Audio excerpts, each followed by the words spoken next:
Yeah. Hey, welcome to the EricSwanRacing.com podcast. This is episode number 30, I think, with Schyler Kopp. And introduce yourself. Tell me a little bit about your background and history.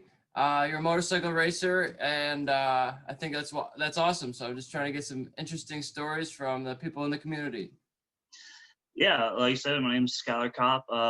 First year expert racer with CCS this year. Well, kind of injury kind of cut that short this year. Yeah. But yeah, also a rider coach with Motorcycle Excitement, and probably been at the track game now for like 5 or 6 years. Yeah. Okay. Very cool. Doing any street riding or track only at this point? I used to do a lot of street riding. Like I had 3 bikes in a row with over 100,000 miles on them, and then I started the track and just don't like. I have one street bike now. It's a GS 500, and I don't think it's been turned on like 3 months. Oh yeah.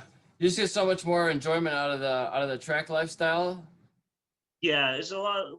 I like the challenge of it. The fact that every time you go out, you're having fun.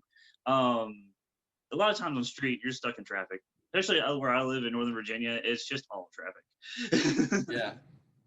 And with the racetrack, you got a familiar environment. Hopefully, no minivans. Everybody's going the same direction. Hmm. So it's a little safer in that aspect. There's an ambulance right on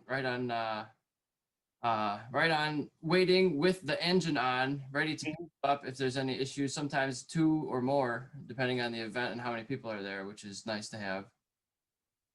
Yep, and yeah, I said earlier this year I got to test that out. So what happened? How'd you get injured, and how are you doing now? I high-sided myself out of the chicane at New Jersey Motorsports Park. Uh, Exiting, just got on the throttle too hard, trying to jump myself ahead farther than I should have been, and just high-sided. And when the bike actually flicked, I was full lean to the right, and then the tank actually hit my arm and broke it. So I was actually able to save the initial high side, but I couldn't hang on anymore because my arm was broke. And then we hit the grass, just went tumbling. Is it like your radius ulna or your humerus up higher? Radius and ulna. Okay. Yeah, so yeah, I got 2 plates in there, a bunch of screws. It's pretty much back now, just a little bit of like mobility still to go, but if it's warmed up, it's fine. But if it's kind of cool and I haven't messed with it, I have a hard time rotating it. But yeah, nothing to worry about. And just been doing some physical therapy on it, trying to get it stronger at this point? Yep. Yeah. Yeah, just trying to get as much of the strength back. That's the other thing. You spend like 3 months not being able to use your arm really. Right. Yeah, everything atrophies, and you lose a lot of muscle mass really quickly, especially if there's like nerve damage in any case. I had an issue with my left arm where I had no nerve firing to my left arm for a little while, and I lost almost all muscle in my left arm, like 10, 15 pounds or so. You don't think about how much that would be, but Yeah. it's up, and so it takes a while to get all that back sometimes. Yeah, I mean, look at Marquez right now. Yeah, he's Best in. guy in the world, best doctors, and yeah, he's still in that same boat. Yep. When he came back from Qatar, I just talked about this the other day, but a couple of years ago, and 3 weeks later, after breaking his leg, he won the first race. He was trying to repeat that, but this was, 3 days out of surgery or something. Still able to qualify less than a second off of the fastest guys. 3 days out of surgery, breaking your arm ain't bad, but it's Oh probably yeah, soon. especially the waking up from like the nerve block going away, like that is the worst pain. Like the actual breaking it, and then like for me, my girlfriend was up there with me, luckily. She helped me pack everything up, but then we were up in New Jersey. We had to leave the hospital, go back, pack everything up, load the bike on the trailer. It's all smashed up with a flat rear tire, all with a broken arm, and then come back 2 weeks later, get the surgery for it. And that, like, going through all of that, like, I'm like, this is pretty bad, but it's not too bad. Waking up from the surgery after they put the plate and the screws in there, it was just kind of, dude, shoot me. But that doesn't deter you at all. You just can't wait to get back into it, right? Oh yeah, that was the worst part, is just sitting here like because COVID kicked everything back late, and it was my first race weekend of the year. I had a clutch hub nut strip out, So that ended that one. And then turned around the next one, I actually I was going forward. I was doing way better than I did last year at the same track. And then get pitched out. So I was like kind of amped to go and race. And, got new bike set up and everything. And then you're just like sitting there watching everyone else at the track. You're like watching everyone else's post, and you're just kind of sitting at the house like, well, this sucks. Yeah, for sure. When I was injured, one of the times it was I kept telling the doctors, I don't remember it at the time, but people tell me this. I said, just give me new bones, I'll go back out there. That's what I was like, yeah, just put a plate in there, we'll be fine. Like, you do know that you have to wait for that to heal a little bit. And I'm like, that's your opinion there. Right? I have another idea. Or can I get a second opinion? Exactly. Yeah, then actually, the funniest thing was there was one weekend coming up. I was finally able to do push-ups. I was going back to jiu-jitsu, taking it easy there. And I'm like, yeah, I'm going to head up there, pick up some. I'm doing an endurance series next year. So get some gas tanks off a friend of mine to use for that. And I'm walking around, I'm like, man, I can't find my leathers like anywhere. My girlfriend's like, you can get them back on Monday. Yeah. And so tell me a little bit about this endurance you're going to be doing. Is that an endurance series? Yeah, I'm gonna try to do as much of the team challenge series next year with CCS. Gonna run it solo. But I guess the joke is I'm gonna make up for all the track time I lost this year. Just do it all next year. Do you can you actually do that? You don't have to have multiple riders. Are you doing like 2, 4, 6, 12 hours? I'm not sure what the distances are. This one that usually comes out to be between 2 and 3 hours. You don't have to have any teammates for it. Basically the only people you need there, you need one person to aim a fire extinguisher at you when you come into pit and refuel, and that's pretty much it. Okay. So you could actually change the tires yourself and put the fuel in. You just need a fire extinguisher person. Yep. That's all you really need to have there extra. And I mean, like Lloyd Bailey, who passed away a few weeks ago, and that's why he won those things regularly. He won championships with them, doing it all solo. And he would just get there and just ask someone else to come help him for his pit. Like, wouldn't even show up with the crew. Yeah. That's a pretty sweet situation there. And so what's your lap time, what's your pit time for a one-man pit stop? So that's what we're going to find out. I'm going to kind of play with that a little bit. Actually, I think the first weekend I'll be out next year will be at one of the endurance races. But nice thing is, it's only 2 or 3 hours, and I use Bridgestone tires. They got unreal life on them. I can run a soft and do the whole race, not having to worry about the tires unless something weird happens. Yeah. But the fueling, I went and got one of those little quick fill setups up. I mean, I think it's like you dump the whole four gallon thing in there in like 7 seconds or something. Just a matter of coming to a stop, popping it on, and then go. Pretty cool. Yeah. And then what kind of bike are you running to do all this stuff? Do you have multiple bikes running multiple classes, or all just one bike, or any backup bike? I have one Poor Triumph that gets used for everything. So all of my coaching, all my racing, it's all done on that. The only real difference with it is like when we're doing coaching, I'll use regular pump gas and I have a map for that. And then when I'm on race weekends, throw in the VP and flip the map over to that one. Yeah.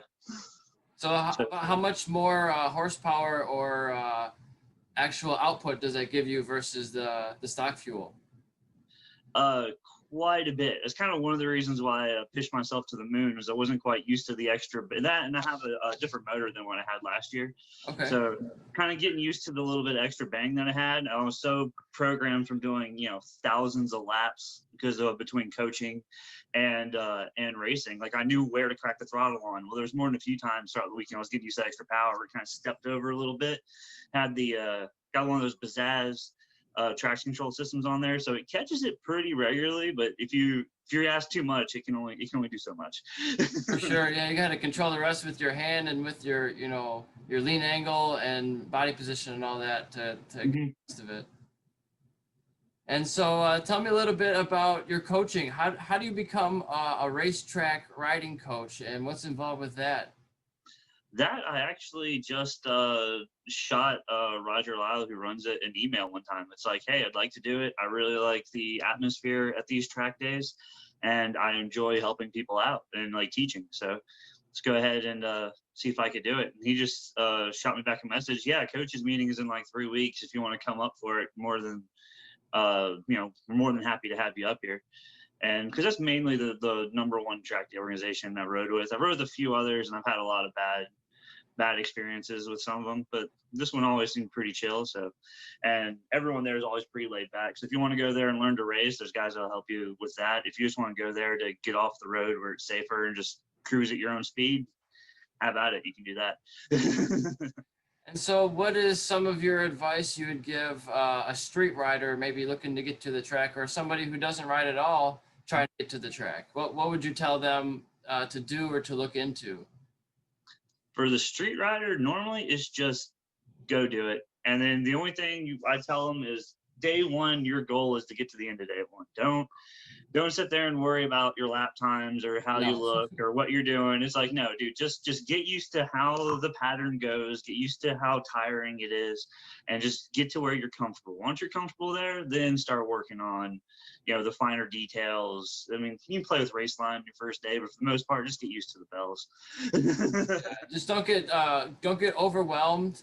Just realize that it's still a regular surface you're riding on, and you're just gonna learn progressively. You don't need to go, like you said, you don't need to worry about lap times for like the first year, pretty much.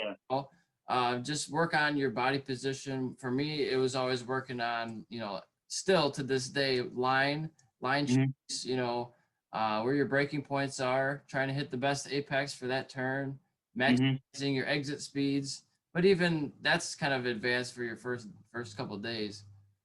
Yeah, because that's why for the most part I just tell them just survive to the end, man. You'll learn a lot more when you're not like all nervous and wondering if you're doing the right thing. Because most of the time all of your biggest gains normally come from when you're laid back and you're feeling good, and then you have that fast guy come by and you're kind of like, well, let's see what he's doing. So that's kind of that. And the one thing I normally try to distract them a little bit is just tell them start working on getting on the throttle earlier, because it's the easiest one to control between braking and gas, and you get a lot of gain from being able to get on hard really early. So, and then it kind of gives them something to work on to where they're not trying to go. Everyone wants to go sliding into turn one with their leg out like Marquez. Everyone wants that awesome picture, but I'm like, yeah, first you got to work on what's going to happen when you come out. Otherwise, you're going to go barreling in and then creep around. Yeah, I mean, I was never a guy to stick my leg out. I guess that's a learned habit or a learned trait. But I always like to kind of position my foot pointed with my inside knee to the inside of the corner type of thing, kind of move my knee back and forth, but not take it off the peg so much. But me moving my feet around on the foot pegs was very difficult for when I switched over to mountain bike racing to not move my feet all the time. Because when you're now stuck to the bicycle, it's very different feeling, especially when I'm used to maybe taking it off here and there if you need to put your foot or something. Now you're stuck to the bike. It's like, oh, this is different. I ran that with road cycling too, because I used to do a lot of BMX riding, and you can shift your feet around a little bit depending on what you're getting ready to do. But then when your feet are just clamped down in place, I mean, everyone has that where they go to just calmly slide their foot over to put it down when you're clipped in, and then you're like, oh yeah. It happens so many times. It has to be instinctual after a while. Yeah, I did a cyclocross race one time, and that was right after I started doing road cycling, and I'd probably been using like clipless pedals maybe for a couple months. I think I fell over before the stair set every single lap, because I would try to just yank my foot off real fast and jump off it. Everyone else is doing that, and then one guy on the side when I was getting up, he goes, "Tilt your heel first." Yeah. I'm like, "What? You kick your heel first, and it will have to keep helping you off the ground." I'm like, "Yeah." Oh. That's the trick. Oh yeah, it definitely helps when you know how, right? Exactly. Yeah. Next time go around and popped up, I was like, thanks. Hey, it works, But yeah, and you can adjust those different degrees and different pressures, I think, for certain models. Yeah. The one that I have is the speed play ones. And nice thing about those, you can adjust how much float you have, because I really don't like having much at all of it, because it's weird because plastic on plastic, it kind of shifts. Well, nice thing with the speed play is you can actually have kind of like a little bumper to keep you from wanting to shift around so much. Yeah. And if it's too tight after doing like a 60 miler or something, I've had times where it's like, man, I can't twist my leg that hard to get my foot out anymore. I'm so tired. You know? Oh yeah, the first set of speed plays I had, they had different strengths that you can get depending on like how hard you can sprint and stuff. I'm Yeah. like, let's go with the heaviest duty one right off the bat, man. Like I'm normally one of the fastest sprinters ever when I roll with, so let's go ahead and go top of the line. Yeah, it seemed like I had to lean against something and like pry my leg out. Yeah, you got to get used to it. That's for sure. hmm And you said you mentioned you're doing some Brazilian jiu-jitsu. Is that right? Yep. That's I started doing that last fall, last November, for training because I think I listened to a podcast or something. It was saying like the hardest thing for people who do like motorcycle racing or car racing things or things that are real active and coming at you really fast is the like dopamine atrophy you get over the winter because you just don't have that at you. One thing with jiu-jitsu is you're pretty much throwing the fire every roll because you're not hitting, you can always go full gas. So that just kind of keeps you a little bit calmer. So I did notice this year when I was at the track that when things would get a little bit hairy, like my heart rate wasn't jumping. It's just kind of like, okay, I know what to do here. Let's do this. Right. You're less agitated. You're more calm under pressure, you'd say. Exactly, yeah. Because the one thing that it teaches you also is to be very comfortable when you're not winning and you're basically someone on top of you crushing you into the mat and they're, twisting your limbs around or got hold of your throat. It teaches you to just sit there and just breathe and be like, well, they ain't killing me right now. And honestly, it ain't that bad. A little hard to Yeah. breathe, but I mean, I'm not gonna die right here. Yeah, you can get through it. You can come out the other side if you just compose yourself for a little while. Yep, and then just start looking for the angles for it. Look for your way out. Look where you can slip this or roll them this way. Yeah. So especially for like, funny enough, like turn one situations, which is like the part that scared me the most going into starting racing was going into turn one. And I was because you always see all the videos where I'm piling up on top of each other, and of the first race I went to go actually watch for CCS, there was a massive first turn pile up, and I'm like, Yeah. oh man. And then I raced 600 class, which is middleweight and heavyweight for CCS. And then you turn around and you're on the grid and you're looking, you're like, man, there's like 40 people out here right now. It's about to be a really big pile up. And nobody knows what they're doing. And novice, and it's the first race of the season and all that stuff, And yeah, it can be hairy. I have actually never been in a turn one incident that ended up in a crash. Yeah. I've come together with somebody else and had their I suppose it was both our faults, right? It's a racing incident a lot of the times. Yeah.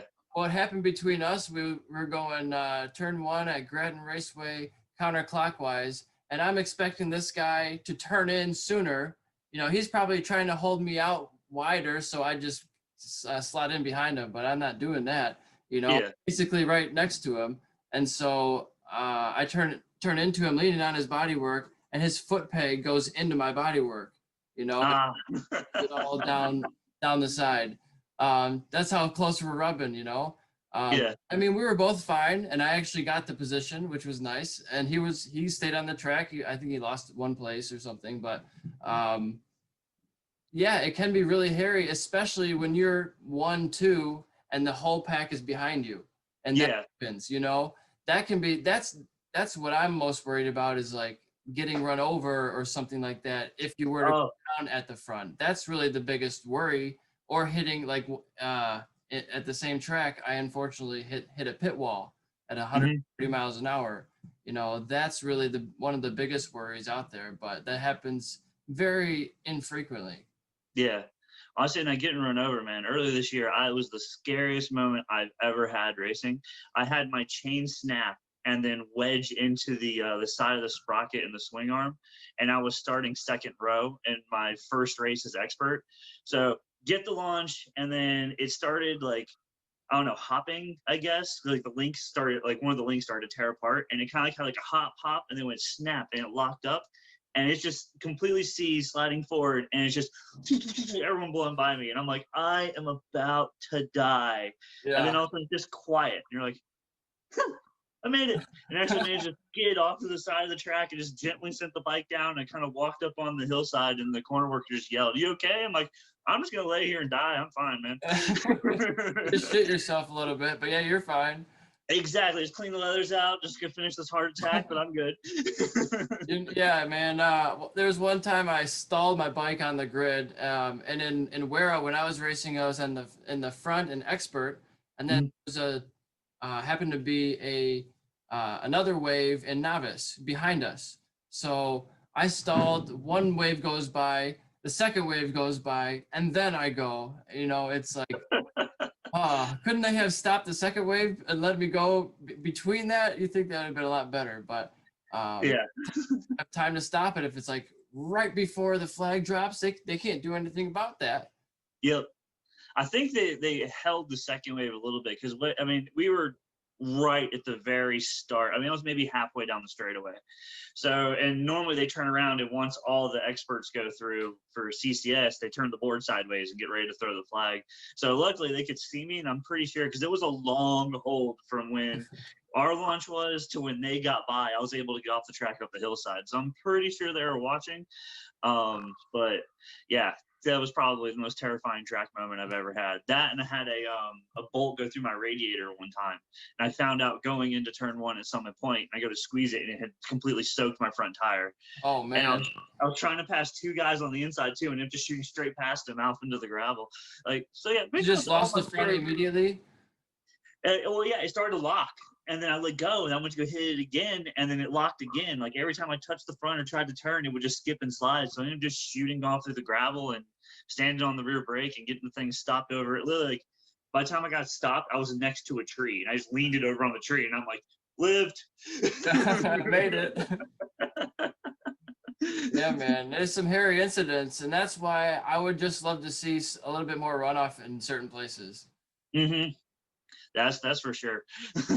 Because I want to build a racetrack years from now. I don't have the funding for it, but how awesome would that be to design and build and ride and race on your own racetrack and just have it be so that you can't hit anything? Wouldn't that be the ideal situation? That would be amazing. Kind of reminds me of like a NC bike down here. Like there's nothing there but a track and a giant field, and there's absolutely nothing. So our going joke is like you can't say you were distracted when everything goes around There's you. Like nothing nothing's there. happening. I want to just make a massive, like 2 mile by 2 mile piece of cement. Yeah, They have elevation and all that, but there's just, if there's runoff, you can go as far as you need and then come back on, you know? yeah. So you're gonna have to monitor the track limits more from like race control. But that's a small price to pay, right, for rider safety? Kind of like was it Circuit of the Americas, where it looks like It's if you wide blow the open, yeah. turn and just cruise, compose yourself, turn around, take a break, you're fine. I mean, just think about it. It'll change. Those bikes are $1 million or more. Mhm. You're riding. Just the cost of one or two bikes going down would pay for the entire amount of pavement. Yeah, You know, yeah, completely. or like imagine if there was that much kind of pavement and runoff at all these places. One weekend of everybody going down, the cumulative cost of that is so much. And if everybody could just stay up a little bit easier and have tons of runoff, why not? Yeah. Yeah, it would definitely be a lot because a lot of times the things that freak people out too is just the thought of those walls on the outside or turn four is something that's really bad. It's a really fast right-hander, it's blind, it's off camber, and the wall on the outside, like they made it a little better. They moved it back a few feet, but it's still right there. And if something goes wrong, you're going right into that wall.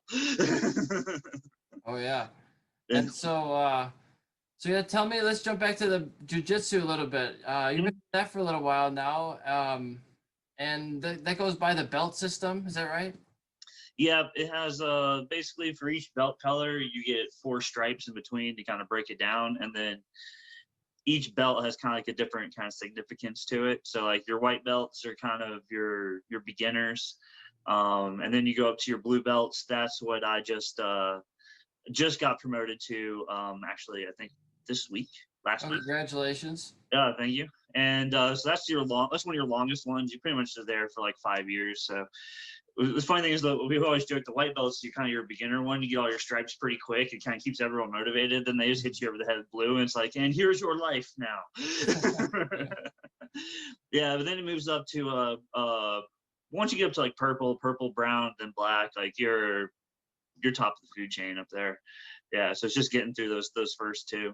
But nice thing about it is it doesn't matter like what level you're at. I mean, we have a black belt that runs my school. We have another one that comes by, and we just had like this. He's like 4-stripe black belt come by and do a seminar yesterday, Okay. and you guys have been doing. Like, that guy's got 20 years as being a black belt, like top of the thing, and he's still kind of like, yeah, I'm regularly sitting here going, why would I do that? Or how about we do this? It's like there's no point where you actually feel like you're doing it all the way. It's just like the opponents get harder, and your questions get bigger. Right. It's Which always a learning experience, I'm sure. Just like with racing, there's always somebody better than you, and there's always more to learn. Yeah, exactly. That's what I tell people, like when I'm coaching them at the track all the time. They're like, I got this figured out. I'm like, Valentino Rossi has a rider coach. Like, Yeah, right, what exactly. who are you, buddy? Yep, one of the best guys in the world. He still gets coaching, and I heard the story. It's Warren Buffett still scrutinizes his grocery bills, and he's a billionaire. Like Hmm. he got that way because of the things that he does. Yep. Yep, and it's the one stuff. I always swear it's like whenever you start stepping back, thinking like, okay, I got this, I'm good at this. It's right when you start going backwards. So, it's a nice doing things that always remind you that you suck at it, because it doesn't matter like how good your race weekend was. It's always like there's a lot of people that I didn't pass, and then the same with jiu-jitsu. No matter how good you were that night, you're like, well, I still tapped like 5 times. Yeah, and then you might have moved up to expert ranks, and you go to the next level. It would be the pro ranks, and Mhm. you go to a track day and they happen to be there. They'll go by you sometimes at 15, 20 miles an hour faster in a corner. You're like, how is that even possible? I didn't think that was physically possible. It Uh, changes your perception of what you should be doing out there. It's like, wow, I guess I'm not the shit like I thought I was. yep. Yeah, I remember at VIR last year. It was my first time racing there. I think it was like my second or third time there on the track. So like I'm still learning everything. It was me and 3 guys kind of battling in one of the races, and Stefano Mesa blows past me like all 3 of us like we're sitting still and like we're Yeah. struggling to pass each other. He just blows right by, then turns around and looks at us forward, and then just goes completely sideways into 6 up the hill. And you're just like, what the? I'm trying. This is as good as I got, man. He's laughed at me. Yeah, it's just another level, and it shows you the difference between like a full-time seasoned pro and the rest of us, because you're not a factory guy. I would assume you're still privateer, right? Mm-hmm. Yep. Yeah, So, pretty much just about everything comes out of comes out of my pocket. are there anybody that's been helping you out? Any companies or people? Yeah, Motorcycle Excitement. I mean, they've been one of my sponsors for a long time since I started racing. Actually, funny enough, I guess be title sponsor. The only one of my sponsors actually like throwing money in on it is my jiu-jitsu school, High Road, Brazilian Jiu-Jitsu. Yeah, Oh, he very cool. yeah, the guy that runs it, he's a big motorcycle guy, and especially when I started saying like my goal is to do the Daytona 200, not next year, but the year after, so 2022. Start doing that every year after that, and he just grew up loving that race. And he's like, "Yes, you have to do it. I'm going down there." I'm like, "Cool. Can you change the tire?" Yeah. How many engines do you plan on using? uh, I have a backup. It's stock, and I have the one that's in my motor, which is it's got some stuff done to it, but it's dialed back just a little bit because of all the mileage I put on it. Yeah. But I am kind of thinking about getting maybe like a 300 or maybe a supermoto for when I'm doing coaching, and then basically just pull the big one out every now and then on track days to get some miles on it, and then just use it for racing. Yeah, I mean, I would assume if you're doing coaching, you really don't need much more than a 400, right? I've done it with a Grom before. Oh, yeah. Yeah, Shenandoah circuit, you go out there and Grom for the novices, and it's pretty fun because especially when you got the smack talking street guy with like the BMW S1000R, and he went and put like $5,000 worth of stuff in already, talking all this trash, and you're kind of like, cool, man. Now try to keep up with me. I'm on the Grom. Yeah, we're not at a go-kart track. This is a major racetrack, Yep. The look they give you when you're sitting there on that thing is like, what's this guy doing? I'm like, you'll see, you'll see. I really don't think people realize the difference between street riding and track riding, and the speed differences and attention and focus that's involved. it's just that people don't grasp, I think, the intensity of what you do in a braking zone. Every single hard braking zone is the hardest braking you could possibly do without locking up your tire, you know? Yep. That, and always that never being in that neutral zone. Always hard on the throttle, always hard on the brake, never in between. Like trying to teach that, because I mean that's where you sit on the street, is just in that neutral zone all the time. So when people come to the track, is that was kind of the old theory I always had, like why people want to roll off so early before the braking, even though they'll go in, you know, like a demon squeezing the brake as hard as they possibly can at the last second, they'll still roll off beforehand. I think it's just getting to that comfort spot where it's kind of like, okay, this is where I know how my bike usually feels. Now let's do the next thing. And it's like, nah, man, light switch, one or the other. And are you ever combining brakes and throttle at the same time, or is it always just one or the other? Sometimes I'll feed in the rear a little bit. I'm kind of terrible at it. I've broken that ankle a few times, so I'm actually Yeah. looking into getting like a thumb brake. Oh I yeah. rode, I rode a supermoto bike that had that, and it was complete game changer. Well, I sell them Um, actually. I sell I think they're Akasado thumb brakes we have right now. They uh, work pretty good. yeah, I was actually looking at those on your site. Yeah. I just put in like thumb brake or motorcycle thumb brake. It's one of the ones that popped up. I'm like, But yeah, I've been kind of eyeing it up, thinking about doing that. And also, the nice thing would be if I had the thumb brake and I kind of got rid of the pedal down there and have a little bit more space, because I'm 6'2", over 200 pounds, and trying to wedge down onto that tiny little Triumph has been a bit of work. And you're happy being like a bigger guy staying on the 600s, or would you eventually want to move up to 1,000? I will go back up to 1,000. That's what I started my track riding with, and like not like lap time wise, but in comparison to everyone else, I'm a lot faster on 1,000 than I am on a 600. But there's so many skills you learn on the 600 that I just bypass, because when you have, you know, all the power of God in your right hand, you can pretty much blow stuff all the time and it doesn't really matter. Right, right. Yeah, Yeah, you so know, I think it's possible to spend an entire career on a 600 and not really need to go up to a 1,000. I mean, I've rode a 1,000, I think, here and there on the street, but not on the track. I've always been in the 600 class, and with the 600 Kawasaki, a 636, and then a Triumph 675, the triple cylinder. And mhm, so, going from even the 4-cylinder to the 3-cylinder, there's a big difference in the handling and the power delivery. And yep. man, you could really throw it into the corner so much easier on the Triumph than the Kawasaki.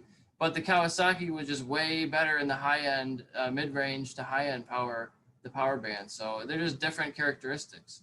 That's the funny thing with the Triumph. It's like right off idle. So for like your launch, it's really good. And then it's got this giant dead zone. And then right at the top of the RPM range, it just flicks in like a rocket.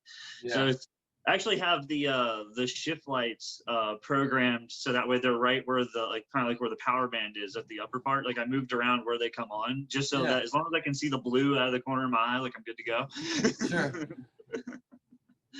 Yeah, that's what, that and just getting used to it. 'Cause like I went from an '04 R1 and then moved over, and I blew that up on what was supposed to be my first race weekend.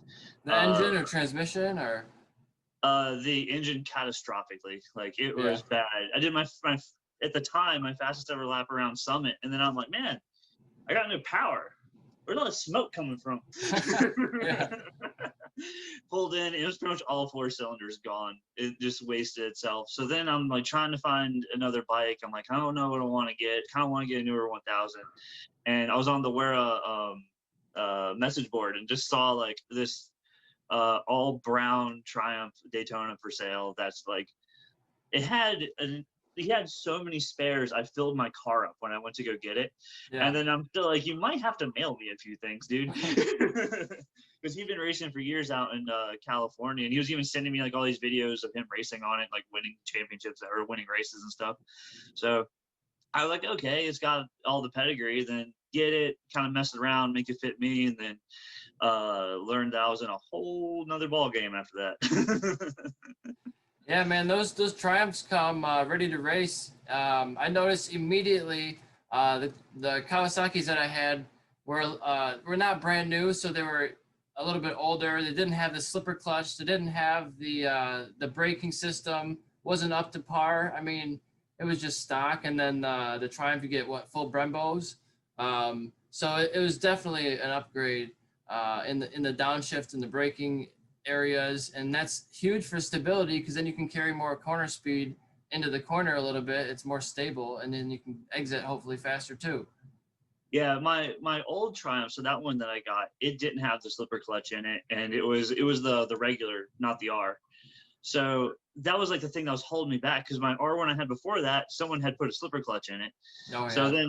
then we take that away, I struggled for like 2 years with that thing. And then when I bought the motor that I have now, I bought a friend of mine who's won I think like 4 CCS championships with it. It's got everything, every bell and whistle you possibly get thrown in on that thing. First time going into turn one, going into brake heavy on it. And I go to drop the gears, look over the clutch, and you're just freewheeling in. And you're like, well, this could take some getting used to. And Yeah. now I love it. Now I'm like, I don't know how I ever rode without it. Yeah, it's like, oh, this is what it's supposed to be like instead of bouncing off the ground so much. Exactly, yeah, and you're always like trying to like I would always be playing with the throttle and the clutch at the same time, trying to get kind of even out as I was going in. Now you don't have to worry about that. You can just focus on braking. Yeah. Push the braking zones back so much farther. Yeah, that and I mean, you don't need it when you're first starting out, but if you're racing, you definitely should have a quick shifter. Mhm. Because I never used the quick shifter when I raced, and there were races I lost by like 0.048 seconds, and you know, many of them like that I would have probably won if I had a freaking quick shifter on my bike. Yeah, that's one of those things, those marginal gains. You sit there and add up all the shifts that you would have done faster, and it's like, damn, I could have finished like half lap earlier. Yeah, it makes a big difference over a course of a race, or if you're doing an endurance race, like, Mhm. oh, it could be a minute or two. I'm just guessing, but over the course of Oh, easily. a 3 hour race, how many shifts would you be making? That's probably thousands of shifts. Oh yeah, because I mean, I know it's like Summit Point has a few heavy braking zones where you're going, through multiple gears at a time. It's like once you start adding up each one of those shifts going through, and you think each time it's going to take you like let's make it up, point 0.6 of a second to roll off, click it, and then roll back on, and then you start adding that point 0.6 up as it goes. Yeah, it's definitely you're gonna get a lot of time back just by spending a few extra bucks. For sure. And so, is there any upgrade other than like the thumb brake we talked about? What else are you looking at, or is your bike pretty much set to go? You're happy with it? It's pretty good to go. I did a lot last winter getting it ready, and then well, nice thing with this winter, I don't have to rebuild it because it didn't have very many miles. Yeah.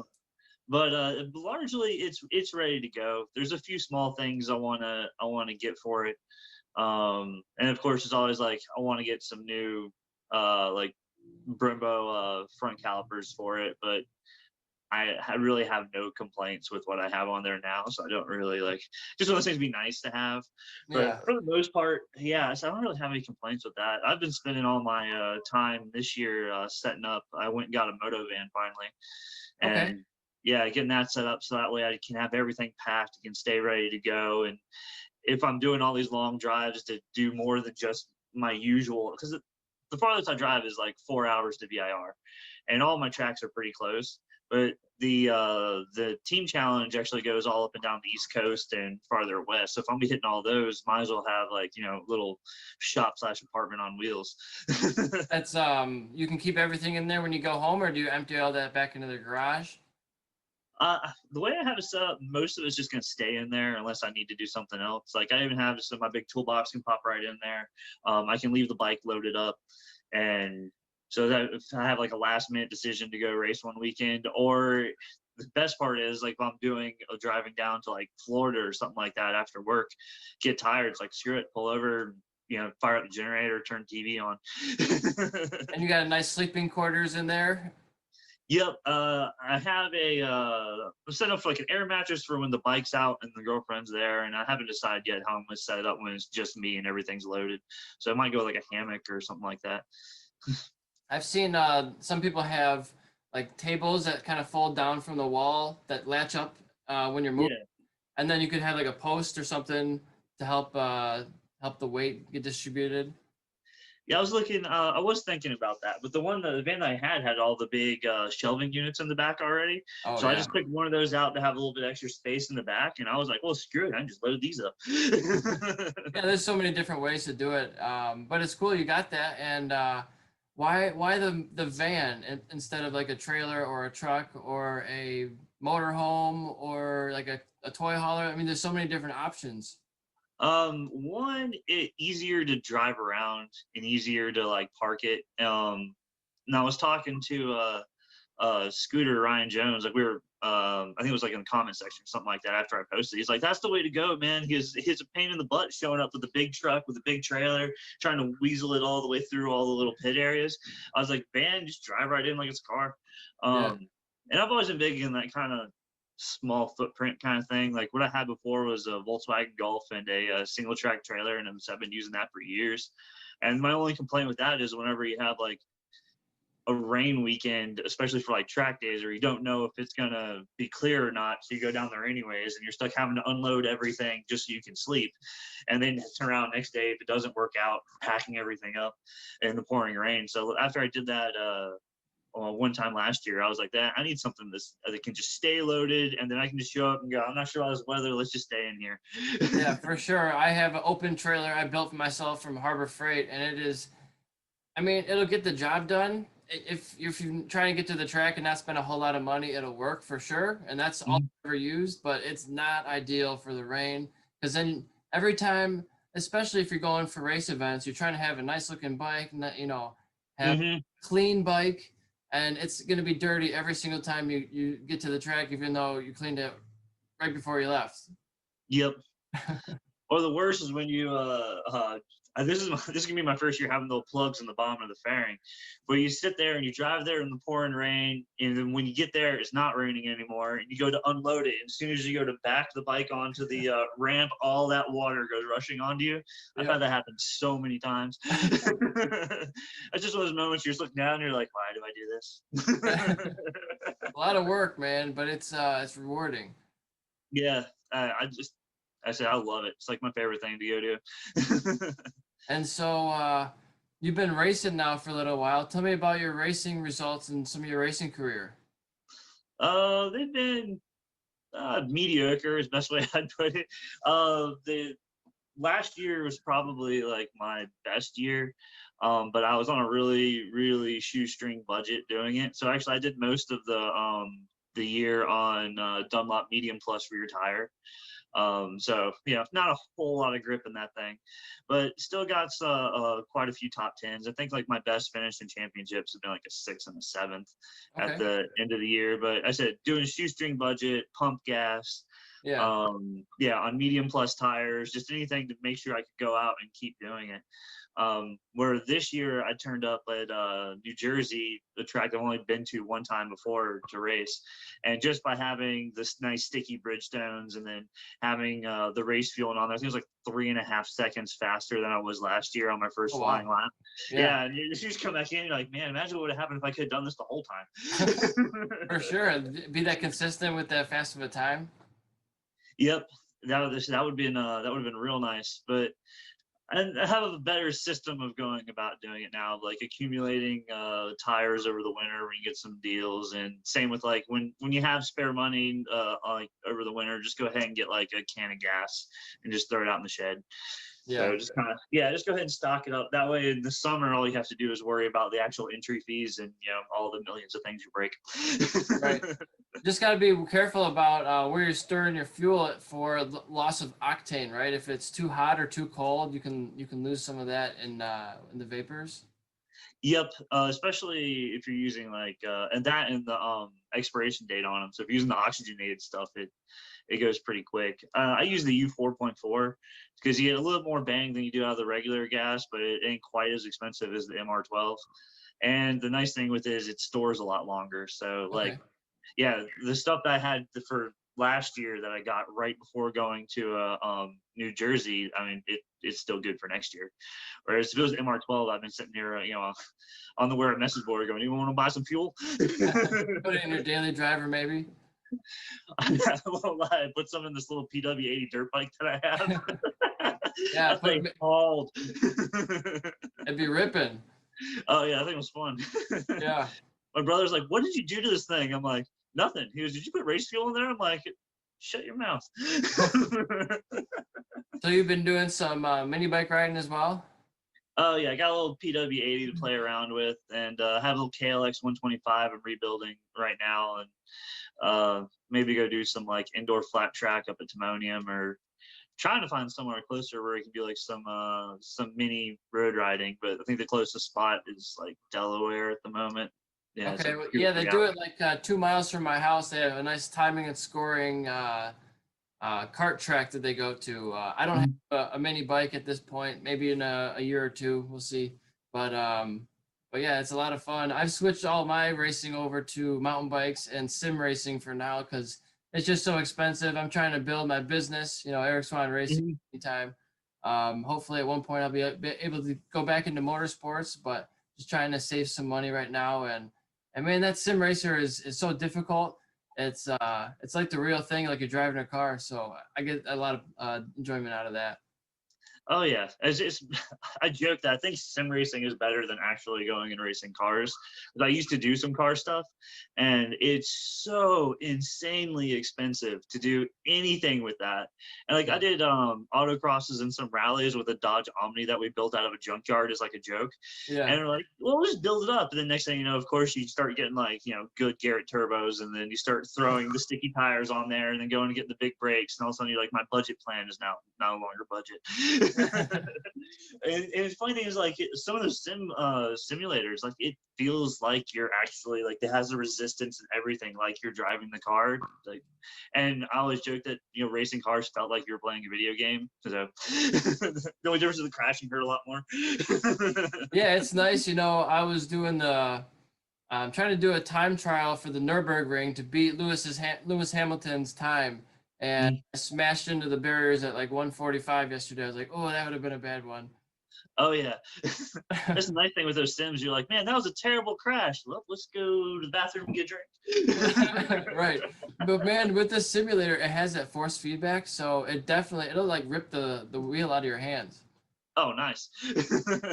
Yeah, it's serious. It's not a toy. I couldn't buy the cheapest one and be satisfied with that. I got one that's right up there with that the Formula One guys use. So it's uh, Oh, nice.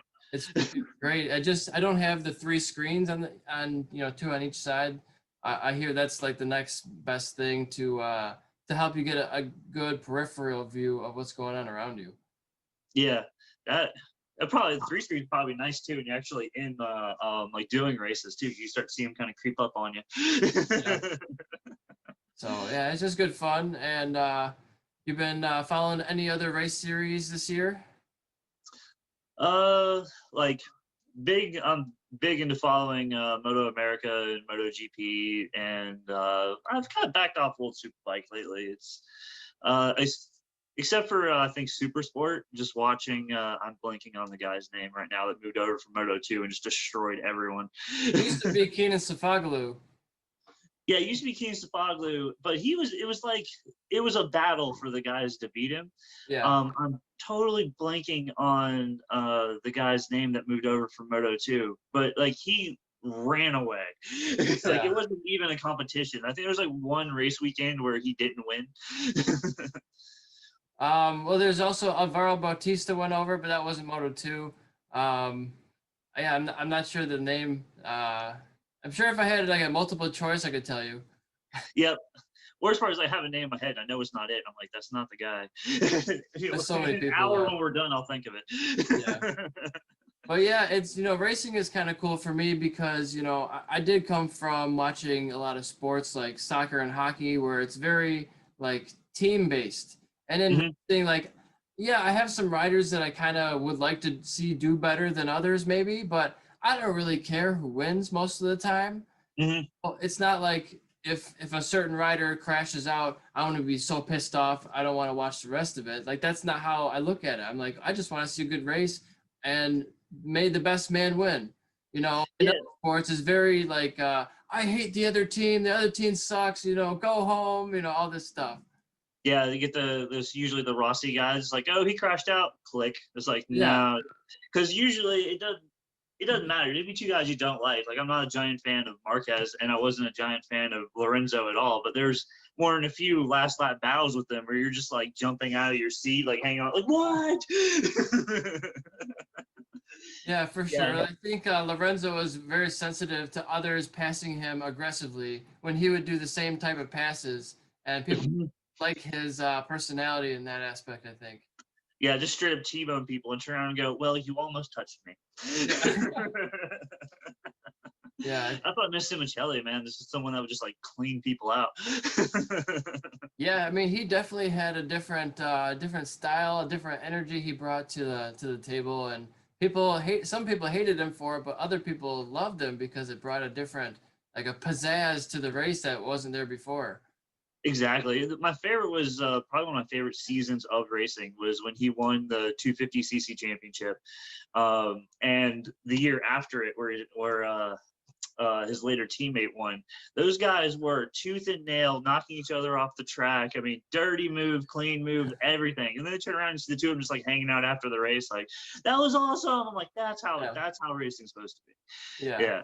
And They then realize that they're all fighting at the limits of physics, and sometimes things go wrong. And these are the best guys in the world on those machines, and they sometimes hit each other and fall down. You're not supposed to, but it happens sometimes. Yep, especially when the bikes are close, the racing's close. I mean, you have no choice. Everything's going to be, squeaking on that limit as you go through there. And especially, us racers, we're gonna try everything possible to beat that next guy, even if we know we're probably not gonna make the corner if we break, a meter later or an inch later. We're gonna try because there's a gap there. That's one thing. I was talking to someone. It's like, it doesn't matter how cool and calm and collected you are, how you're like, I'm just here for fun. I just like, going out and getting a result. If it's the last lap and you're going to the last turn and you're next to someone, you're always like, I can break a little later. Yeah, I don't know what it is, but I've always been that person to try to push for that gap, to try to just see if I can. And if I guess there's a different mentality that I see where most people are like, I'm afraid of the bad potential outcome. But I look at it as, wow, look at this potential opportunity that I could get if I tried this. But I don't always think of the horrible outcome. I try to focus on, look what I could gain, right?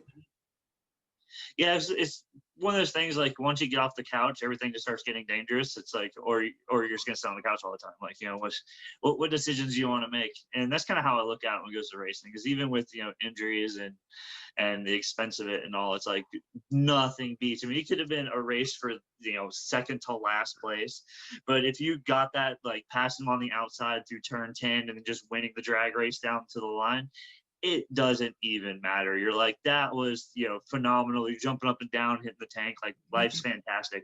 You come in, and everyone's like, well, it was for second to last. I'm like, you don't understand what it took doesn't to get that matter. second to last. Yeah, man. I was watching looking at some of my old YouTube videos. I was at Mid Ohio, and this guy passed me, and he was in front of me the rest of the race, and then last lap comes, and I go around him on the outside around the carousel. That's also so satisfying to be able to pass somebody around the outside of a corner and make Oh, it yeah. just another level of satisfaction. It's one of those things because, like, everyone knows with the inside ones, if you don't really care, you can always ram up in there and always kind of push them wide. But if you have like that extra bit of speed and skill and everything's just clicking just right, you can shoot around someone in a way that takes a lot more speed to get by them. It's just satisfying. And well, the thing is, a lot of times they're like, oh, I'm gonna go a little bit slower because it's the last corner, it's a right-hander, he can't really get by me, he's not gonna try that. Would he? He's gonna cover the inside, make sure it's covered. And I'm like, that's fine. You can have the inside. I'm going around this way, That's what I love. You sit there, you just kind of show them wheel. They go, and you're just like, and thank you, right around the outside. It doesn't always work, that's for sure, but it can happen. And actually, I was just thinking about this the other day. I was same track. I think it might have been the same weekend, but my best start ever in my life was a national race for Mid Ohio. I started from the third row on like closer to the outside, and everybody bunched up on the inside, and I got the whole shot going around the outside of everybody in a national race from the third row. I was like, how did that happen? Like, it didn't last long. I wasn't in the lead for, the rest. I think maybe I led the rest 3/4 of the lap, and then I got passed, and then slowly got passed by more people because I was not going to be in the front of that race at the end of it. But yeah. like, this is awesome. I'm at the front. Now go. I was always like, if the race could end now, I would be very happy. Now we need a red flag really quick after like lap 4. Because then that's halfway and they'll call it, I remember one race start, and I have a post on my Instagram. I passed 15 people in the first 5 turns. And the funny thing is, after that, I just hit like a lull, and everyone just kind of sat in line, and the rest of the race was unbelievably boring. Yeah. But the funny thing is, I'm still going around doing those laps, trying to catch the guy in front of me going, but that start was pretty awesome. But now, you finally, after the first couple laps, it feels like it sorts itself out, and everybody slots into their position for the most part. I mean, after a few laps, you're not going crazy amount of speeds different unless you're not being consistent, right? Exactly. Yeah, just like everyone kind of sorts in, finds their spot, and that's kind of like where kind of one of my favorite parts is, because then you always end up like where you're supposed to be, and then you can see that next group, and then you start trying to kind of chase down that next group. So it's like you can physically see you trying to get better. So it's kind of nice. The downside is when they're just out of reach and it seems like you're going the same speed as them, and then it's just infuriating. Yeah, you can't make any gains on them, but they're right in front of you. Yep, or it's like these 3 turns over here, I'm faster than them. Then these 3 over here, they're faster than me, and the rest of the track we're dead even. Because you're always kind of like, I'm creeping on them, then they start pulling away, and you're like, come on.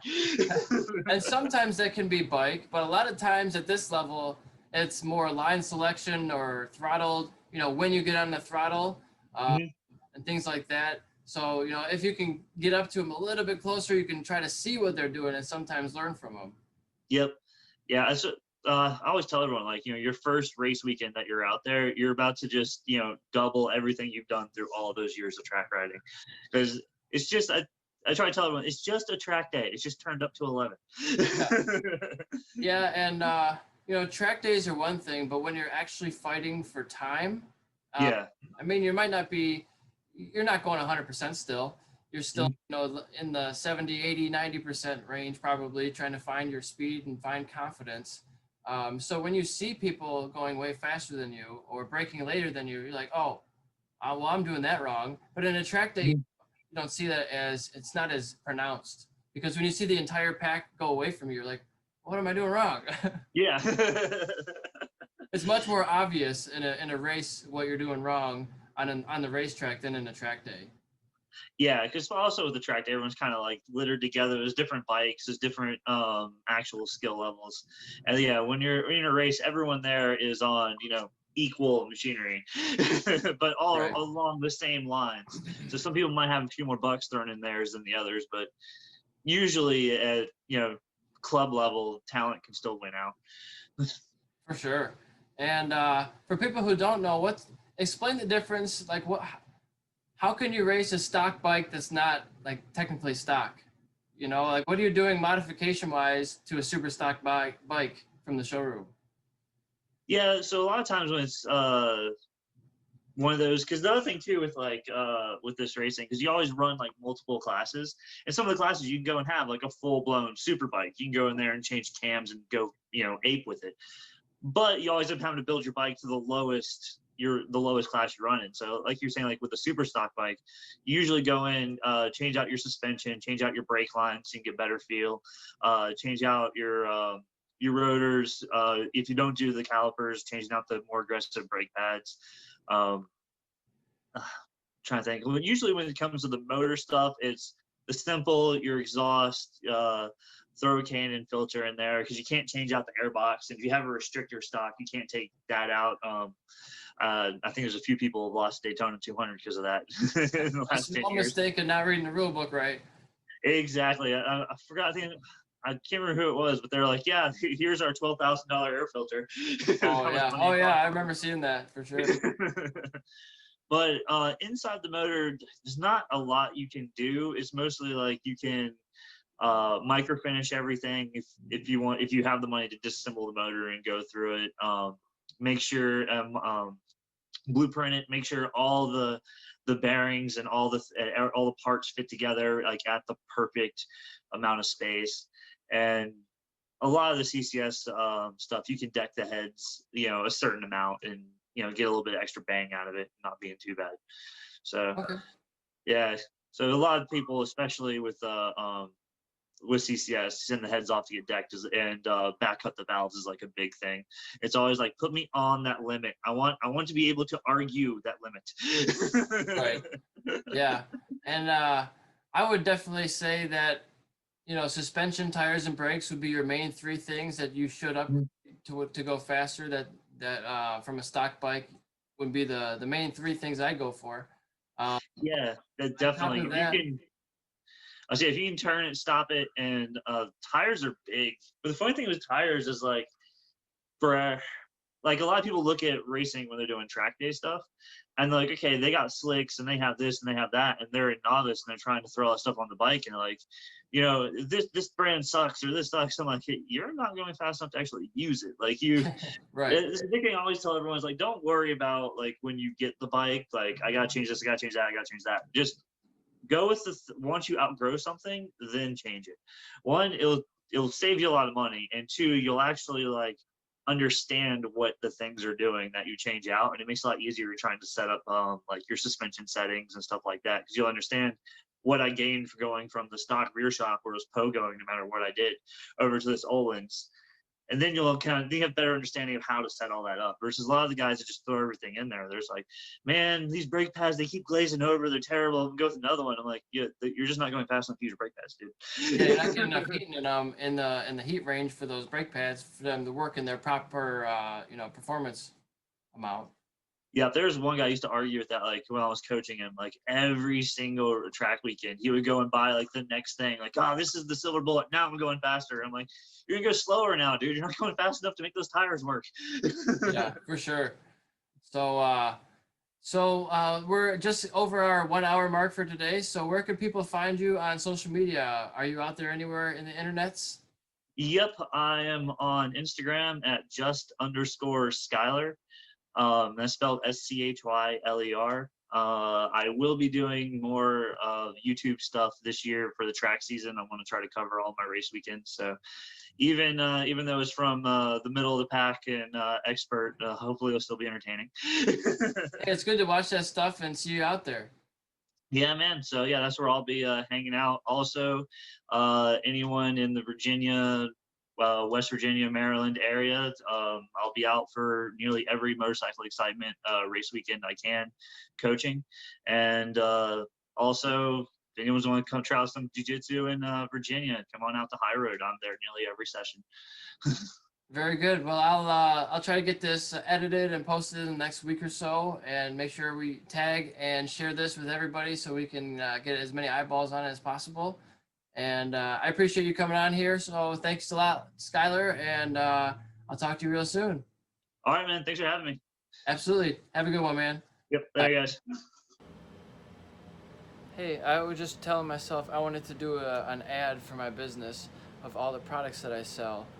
Because there's so many that we've been adding over the last few weeks and months and years that it's just hard to recap them all. So real quickly, I'm not going to remember everything off the top of my head, but some of the things that are online right now that you can buy are Akrapovic exhausts. We have Spark exhausts. We have M4 performance exhausts. We have Motul suspension setup tools. Version 4, the latest one that's out. Unfortunately, there's a delay in shipment again from overseas, but those should be back in next month or two. We also have Jim O'Neill, so O'Neill motocross gear. We have Azonic. We have Blur Optics, which are motocross goggles that have a really cool feature that they have a magnetic connection for the goggles, so you can swap your lens really quickly with it's just magnetic. So there's no tools involved at all. We have OGO, which is, as everybody knows, the luggage and backpacks and everything, which are awesome and have gear bags for when you're traveling, which as you're racing, you're always traveling. What are some other? Azonic, maybe I mentioned this, but Azonic mountain bike parts. Not everything is listed for this brand, but it's online very soon. Let's see, some of the other brands. We have Moto D, so Moto D Racing, and they have tire warmers and rear stands. Bonamici Italian sport bike parts and rear sets, handlebars, clip-ons, and we also have Driven Racing. Driven has all kinds of hard parts, so fuel caps, sprockets, things of that nature. Also for Moto D, we have IRC quick shifters, so up and down blippers, which are very handy to save you time on every lap. We also have STS, so sport bike transport stands for your trailer. Those are pretty handy. Some of the other brands would be Easy Grip tank grips. So for every modern sport bike, we have tank grips available. Let's see. We do have used takeoff tires available in Michelin. I think we have some Pirelli and Dunlops left, and I think we have 7 more that I haven't even inventoried yet. Let's see. So there's a lot of stuff that we sell. We sell over a couple thousand items. We have access to well over 10,000 products, but not all of them are listed for sale yet. Some of those that aren't listed are the car parts that we have. So we have Carvin, we have Cosmos racing wheels, and Carvin would be exhausts for cars. Cosmos racing wheels, wheels for cars and trucks. We also have BC Racing, which are suspension parts. Angry Acorns is Subaru wide body kits. And these are all going to be for sale on my website, ericswanracing.com, and shopesr.com. And I could keep rambling on for a while of all the things that we sell, but we're just trying to get it all listed. It takes a long time to get all this stuff listed properly for sale with the right descriptions and everything. So please be patient, but we're working on it and trying to get podcasts out as much as possible. So trying to provide some original content for you. So let me know what you think, and we'll go from there. Thanks for listening and watching. Peace. Hey, just a quick message. Please head over to my YouTube channel and follow on YouTube under ericswanracing.com podcast. And it's also under youtube.com/emusic2010. It was an old username I haven't been able to change on there yet. So you can always search for Eric Swahn Racing on YouTube and go ahead and subscribe and follow and click that bell icon so you're notified when we post new videos. Thank you.